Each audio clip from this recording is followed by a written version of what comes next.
Freddy Krueger, tout le monde le connaît. Même sans avoir vu aucun des films, le personnage est tellement iconique et reconnaissable qu'il est entré au panthéon des figures mythiques de l'horreur, avec des Dracula, Frankenstein, ou ses contemporains, Michael Myers et Jason. Freddy, c'est une gueule de pizza cramée, avec un pull très moche. Son délire, c'est se venger des parents du quartier qui se sont fait justice eux-mêmes, en le brûlant vif, après que le tueur d'enfants ait échappé à la justice. Une vengeance pour une vengeance, aucune légitimité, le connard ultime en fait. Mais avec le temps, et le ton des films devenant de plus en plus léger, faisant de lui la star de la saga plutôt que l'antagoniste, il est devenu un phénomène de la culture pop, avec 9 longs métrages, une série TV, un jeu vidéo, et des apparitions à gauche à droite, aussi récemment que dans Ready Player One de Papy Spielberg. Dans les années 80, il était partout. Des tonnes de jouets, des masques, des gants, des distributeurs de bonbons, des cachets pour dormir, des pyjamas pour enfants, oui, des pyjamas pour enfants. Alors, comme ça peut paraître glauque, mais à partir de l'épisode 3, c'était plus vraiment un problème.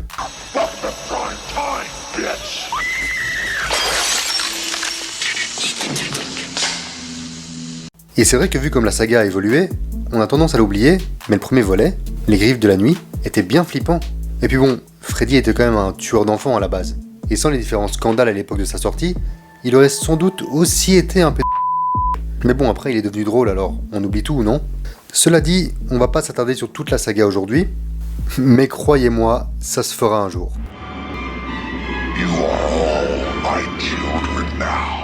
Aujourd'hui, on va donc se pencher sur l'œuvre culte de Wes Craven, sortie avant que vous tous et même moi soyons nés, en 84.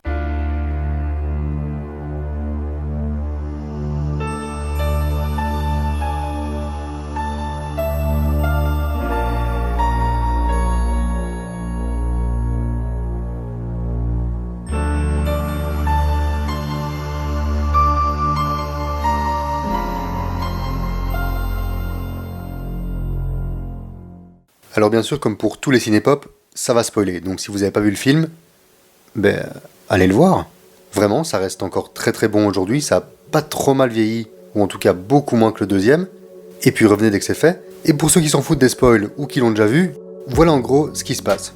4 gamins, dont Johnny Depp, ont le même cauchemar, d'un gars cramé avec des lames au bout des gants, qui les pourchasse. Ils se disent que c'est quand même un peu bizarre de rêver de la même chose, mais bon, Osef, on baise. Enfin, pas John le puceau, ce qui le rend tout grognon. Et si vous avez déjà vu un film d'horreur, vous savez que le sexe, c'est pas le bon plan. Et Tina est la première à être punie. Couvert de sang et ayant l'air encore plus coupable que ton chien quand tu lui demandes qui a éventré les coussins du salon, son copain Rod finit en tôle, avant d'être rattrapé par Freddy, qui prend même la peine de le pendre pour simuler un suicide. Il prend ses précautions, le gars. Pendant ce temps, Nancy tente de plus dormir. Mais ses cours sont tellement chiants qu'elle craque à l'école, puis dans son bain. Après s'être rendu compte qu'elle était capable de ramener des objets de ses rêves, elle se met en tête de ramener Freddy, pour que son père, le shérif, l'arrête, pendant que Johnny Depp est transformé en geyser d'hémoglobine. Ça lui apprendra à toujours s'en nommer comme une merde aussi. Nancy, tout seul comme une grande, ramène donc le barbecue humain, joue avec Freddy comme s'il était Kevin de Maman j'ai raté l'avion, lui refoule le feu, il envoie sa mère directement en enfer, un truc qui arrive souvent aux alcooliques, puis est battu par... ça ? I take back every bit of energy I gave you.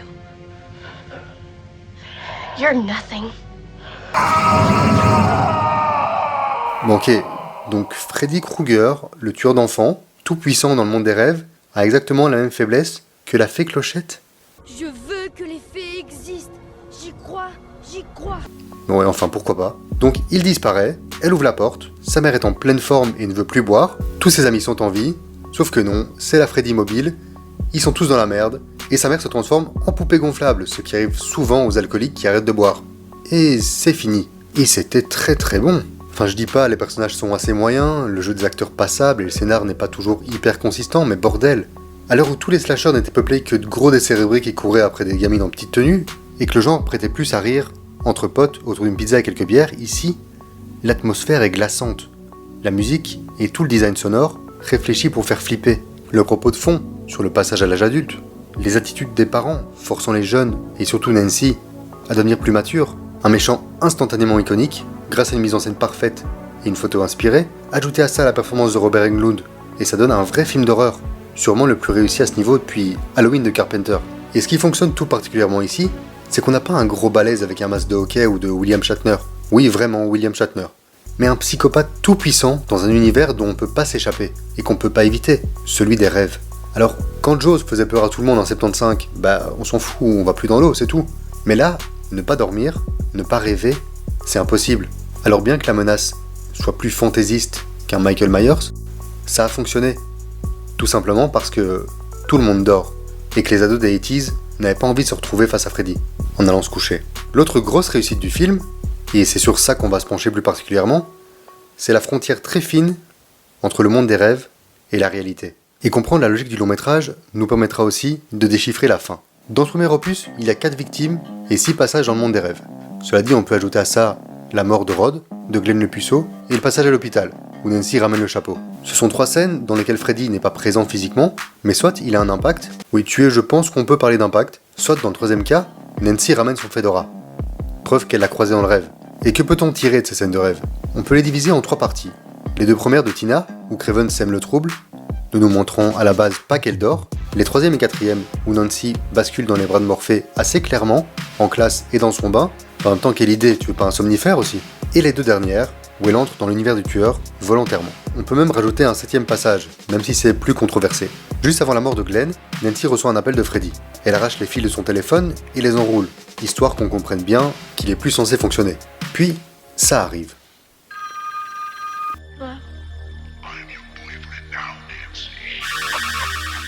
Et logiquement, si on s'en tient à la règle de Craven, c'est pas censé arriver si elle ne dort pas. En fait, le script de base expliquait ça par des micro-sommeils, processus physique quasiment incontrôlable quand on n'a plus dormi depuis quelques jours, comme c'est le cas de Nancy. Du coup, c'est court et ça se voit pas au montage, mais apparemment, là, elle dort. Et donc, quelles sont les caractéristiques principales de ces rêves?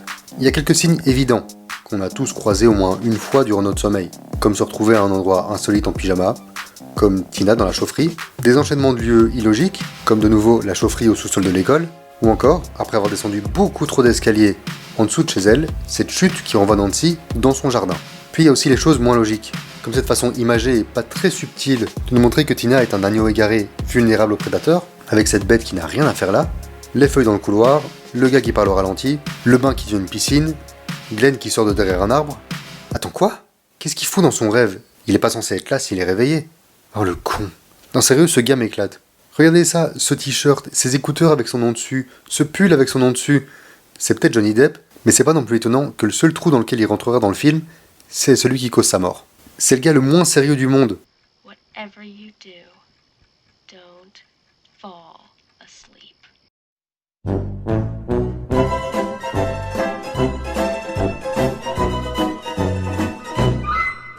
Et puis il y a aussi, bien entendu, tous les passages horrifiques, avec ou sans Freddy.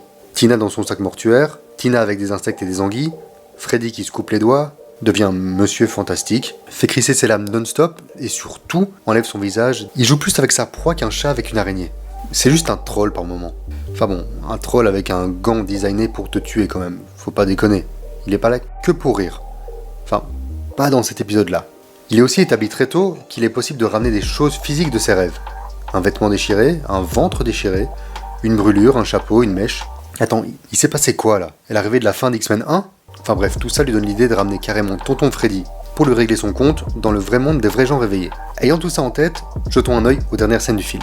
Nancy s'endort, réussit apparemment à le prendre avec elle lors de son réveil, et met l'opération Booby Traps à exécution. Tout semble fonctionner, il est vulnérable, peut prendre feu, et 20 kilos par la même occasion, mais arrive aussi dans la chambre de la mère beaucoup plus vite que Nancy, la transforme en momie et l'envoie en enfer à travers son lit, revient de l'intérieur du lit qui vient juste de se rematérialiser, ferme la porte derrière Nancy sans la toucher, ça fait beaucoup pour un gars qui est censé pas avoir de pouvoir. Hein. D'accord, il semble sensible aux attaques et finit par disparaître, mais il a été établi qu'il adore jouer avec ses victimes avant de passer à l'acte. Et Nancy était sa pièce de résistance. Il semble donc normal qu'il joue encore plus avec elle qu'avec les autres. Et quoi de mieux que de donner de l'espoir avant d'asséner le coup fatal. Puis, lorsque Nancy pense l'avoir vaincu, elle sort de la chambre de sa mère et se retrouve directement devant chez elle. Il fait jour, alors que c'était le milieu de la nuit 3 minutes avant. Sa mère est vivante et ne veut plus d'alcool, ce qui est sans doute le truc le moins crédible. Ses amis sont tous en vie, et pour couronner le tout et faire plaisir au producteur, le toit de la voiture est aux couleurs de Freddy, et la mère est happée par la fenêtre. Oui, c'est très moche. C'est peut-être le seul truc vraiment daté du film. Il est évident pour moi qu'elle est toujours en plein rêve, endormie depuis le début de son plan. C'est soit dû à un problème de réveil, ou simplement que celui-ci n'a pas encore sonné. et qu'elle va se réveiller dans les minutes qui viennent, puisqu'on sait qu'elle est en vie dans l'épisode 3 et que sa mère est morte ce soir-là. Craven ne voulait pas de Freddy dans la dernière scène, mais ça veut pas dire que sa version se terminait mieux, elle était juste plus ambiguë. Il voulait qu'on voit Nancy dire au revoir à sa mère et s'éloigner dans le brouillard, et ça n'aurait rien changé au fait qu'il n'était pas logique qu'il fasse jour ou que la porte de la chambre de sa mère donne dehors. Shay, le producteur, lui voulait carrément que Freddy conduise la voiture. On va dire que la version finale est un compromis. Mais il est clair que même pour Craven, Nancy n'avait pas gagné la guerre. Le film se termine sur 3 gamines en blanc sautant à la corde, renvoyant au début, vers le plan le plus réussi et sans doute le plus important du long métrage. C'est juste après que Tina se soit réveillée de son premier cauchemar. L'atmosphère est onirique, commençant sur, vous l'aurez deviné, les 3 gamines en blanc, qui sautent à la corde au ralenti et en chantant la chanson de Freddy. Sauf elle, parce qu'elle boude. Le travelling se poursuit, l'atmosphère se fait plus réaliste, le bruit de la rue prend le dessus sur la musique, et d'un seul coup, voilà nos 4 protagonistes, dans le monde réel. Et tout est dit. La limite entre le rêve et la réalité est tellement fine qu'ils peuvent même partager un même plan séquence. Et ça, c'est du beau cinéma. J'espère que ce hors-série spécial Halloween vous aura plu. Si c'est le cas, soyez rassurés, on parlera bientôt des autres opus. Il y a plein de trucs à dire sur la saga, et on le fera en temps voulu. En attendant, dans 2 semaines, on retourne chez Mickey, avec les 101 Dalmatiens. Ciao!